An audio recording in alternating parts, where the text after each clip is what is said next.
سلام، هنايا تورفين. إذا كنت كتعاني من الرهاب الاجتماعي فهذا الفيديو مصاوب ليك.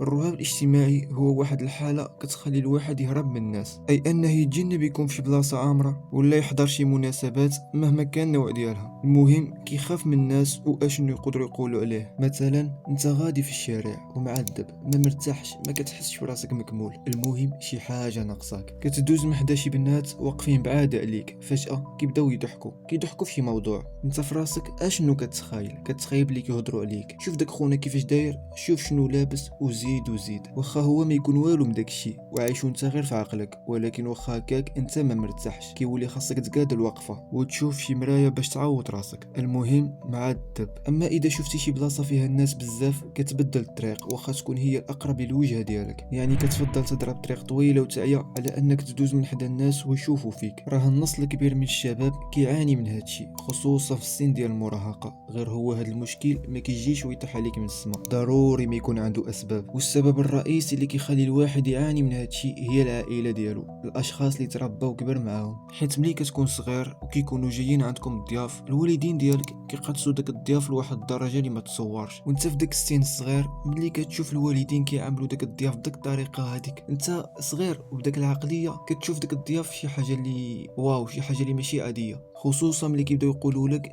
انت ما تفعلش هادي، ما ديرش هادي، نزل هادي، وعندك تهز هادي. اولا اكثريه فاش كيقولوا لك دخل للبيت وما تخرجش منه، هنا انت كتشوف باللي فيك شي ديفو، كتولي تتخيل في راسك باللي انت كتحشم بوالديك اولا اي حاجه بحال هكا. وهكذا داك النظره اللي كتهز كتبقى معك حياتك كامله. وحتى ملي كتكون خارج غادي تسخر ولا غادي للمدرسه ولا لاي بلاصه كيف ما بغات تكون، وكيبداو يقولوا ليك ما ديرش هادي، ما تلبسش هادي، غيضحكوا عليك، انت كتخيل باللي خصك فين ما تكون خارج للزنقه تكون في احسن حله ولا غادي يضحكوا عليك.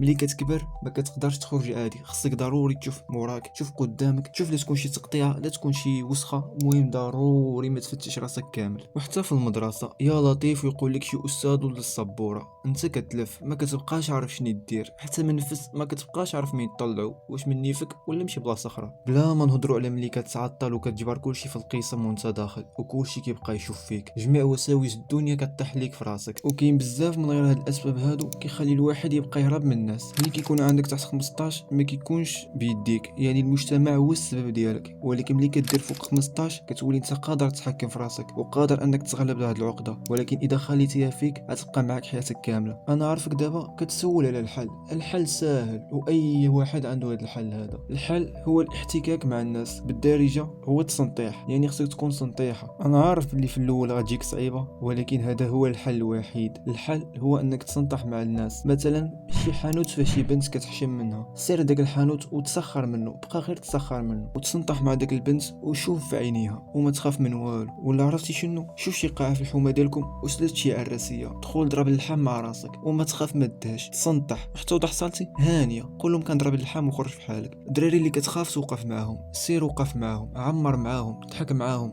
ما تخافش، ما تخاف من والو. ولا شفتي شي شارع فيه الناس بزاف تمشي في داك الشارع، لا كان دماغك كيقول لك بلي سروالك مقطع ولا شعرك ماشي معوض، قول له هانيه انا هبيل. ومع المده اذا بقيتي هكا غادي تعالج بلا ما تحس براسك، تعجب راسك كتمشى في وسط الناس وكتهضر معاهم وعادي. المهم هو المقاومه، ما تحشمش وما تخافش، كمل في داكشي. انت اشنو هو المشكل ديالك؟ المشكل ديالك هو الناس، يعني الحل ديالك هو الناس، انك تضحك معاهم، انك تعمر معاهم، انك تمشى معاهم. هذا هو الحل الوحيد باش انك تخلص من هادشي. انت شوف غير هادوك اللي كيوقفوا في البيبان ديال الليسي، هادوك واخا يكونوا شبعين قميع في صغرهم، راه دابا الرهاب كيخاف منهم. علاش؟ حيت سنطيحه، ما كيحشموش، كيعرفوا هذا وكيعرفوا هادي، كيتمشاو مع هذا وكيتمشاو مع هادي وعادي. ديك النظره اللي عندك عليهم سير قولها، هما ما مسوقينش ليك. ما كنقولكش تكون ما كتحشمش في حالهم، ولكن غير باش نبين لك بلي الحل دهادشي هذا هو التسنطيح. هادشي علاش كنقول لك خصك تكون سنطيحه. اما اذا بقيتي داير فيها عميق وترونكيل غتبقى هز هذا المرض مدى الحياه، والمشكل غادي تعذب ولادك به. لهذا اذا كنتي في سن صغيره وباغي كتمشي للمدرسه فحلك ساهل، دغيا غادي تتغلب على هادشي. ونسيت واحد النقطه مهمه، اذا كنتي صغير وكتعاني من هادشي يمكن لك تنخرط في شي جمعيه، هكذا غتبقى ديما محتك مع الناس، ومع الوقت غادي تبقى تشارك في عروض ومسرحيات، وهكذا غادي تجبر راسك تعافيتي من هاد الرهاب بلا ما تحس. هنا غنكون وصلنا للنهايه ديال الفيديو. اذا استفدتي منه ما تنساش دير معاك داك اللايك، وما تنساش اشتراك في القناه باش يوصلك اي جديد. واذا كان عندك شي صاحبك فيه الرهاب الاجتماعي صيفط ليه الفيديو باش حتى هو يستافد. كان معكم تورفين، بسلامه.